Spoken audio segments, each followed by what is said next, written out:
Voltando ao assunto de hoje, da célula ao organismo, parte 2. No primeiro vídeo, nós já vimos 3 características dos seres vivos. Já vimos que um ser vivo ele tem um ciclo de vida, nasce, desenvolve, reproduz e morre.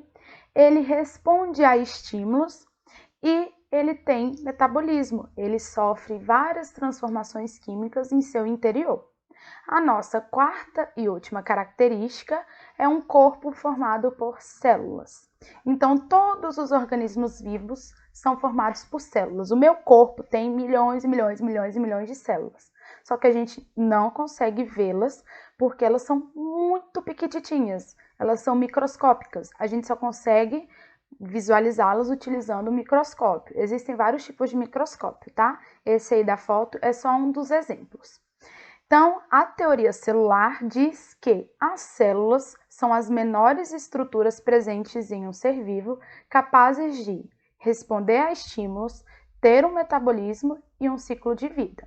Então, lembra que eu falei para vocês no primeiro vídeo que todos os seres vivos têm ciclo de vida, responde a estímulos e tem um metabolismo. A célula faz essas 3 coisas, tem essas 3 características. Elas respondem a estímulos, tem um metabolismo e tem um ciclo de vida. Por isso, a gente considera as células como as menores partes vivas de um organismo. Eu lembro que eu falava na sala de aula, brincando, tá, gente? Que se eu pegasse alguém e picotasse ele todinho, eu ia chegar na menor parte viva dele, que é a célula. Ai, professora, e se você cortar a célula em pedaços menores, ela ainda vai ser um ser vivo? Não, a gente vai chegar em moléculas, em organelas, em proteínas, em carboidratos, em coisas menores do que a célula, mas que aí já não são consideradas seres vivos, tá? Então, a menor unidade viva de um ser vivo é a célula. E por quê?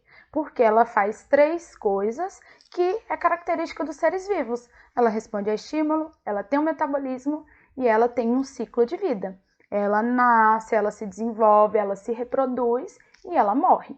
Aqui são exemplos de células vistas ao microscópio. As cores são fantasia, tá? São pintadas artificialmente, mas aqui é uma célula com núcleo e aqui é uma célula sem núcleo, que já já a gente vai falar a diferença de uma para outra. Nós classificamos os seres vivos de acordo com a quantidade de células que ele possui. Se o ser vivo tem só uma célula, pronto, ele é só isso. A gente classifica ele como ser unicelular, composto apenas de uma célula. Por exemplo, a bactéria, nessa foto aqui, ó, esse tubinho aqui é uma célula só, é uma bactéria. E nessa daqui é uma célula, parece que ela está esmagada, mas ela é uma coisa só, é a ameba. Então, classificada como ser unicelular. Agora, um ser vivo, como o ser humano, que tem muitas células, a gente classifica ele como ser pluricelular, formado por várias células. Por exemplo, as plantas. Lembre-se, por favor, planta é um ser vivo, tá? Tem gente que marca nas provas, nos testes, nos trabalhos, na vida, achando que planta é um ser inanimado. Não, é um ser vivo, tá? As plantas é um ser pluricelular e os animais, em geral, também são seres pluricelulares. E para a gente terminar a aula de hoje, a gente precisa saber as 3 partes principais de uma célula, basicamente, tá? A membrana que fica do lado de fora da célula, que controla tudo o que entra e o que sai, a gente chama ela de membrana plasmática. É uma película muito fina, delicada e elástica, que envolve o conteúdo da célula e, como eu disse, controla a entrada e saída das substâncias. O interior da célula, que é feita a maior parte de água e é onde tem as organelas, a gente chama de citoplasma ou citosol. É o espaço que está entre a membrana e o núcleo das células que tem núcleo, preenchido por um material gelatinoso composto em grande parte por água, mas também por proteínas e enzimas. Nele encontram-se as organelas. E a terceira parte principal da maioria das células é o núcleo. É o centro de comando da célula, ou seja, controla as atividades celulares.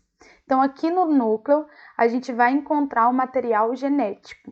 Lembrando que nem toda célula possui essa parte 3, nem toda célula possui núcleo. A gente vai ver nas próximas aulas que células que não possuem núcleo são classificadas de uma outra forma. E o material genético dessas células que não têm núcleo vão ficar espalhado aqui no citoplasma, no citosol. Eu espero que vocês tenham gostado da aula de hoje. Obrigada. Até a próxima aula. E o recadinho de hoje é: um pequeno progresso diário te fará ter grandes resultados no futuro. Então, não desistam. Um beijo.